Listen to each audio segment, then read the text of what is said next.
Let me show you how to hard reset your Huawei Band 10. So if you want to sell this watch, return, or again you simply need to wipe everything from this watch, there are two ways how to do it. First, we can actually go in our phone app. So maybe if your Huawei watch is locked, maybe with a pin code and you can't get inside it, then we can also like reset using our application first.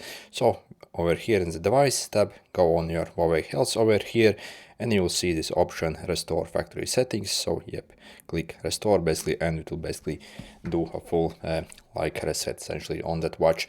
And second way is from the watch itself. So simply swipe down and go in the settings over here, and all the way down over here where you will see about, okay, not about, but system updates, sorry.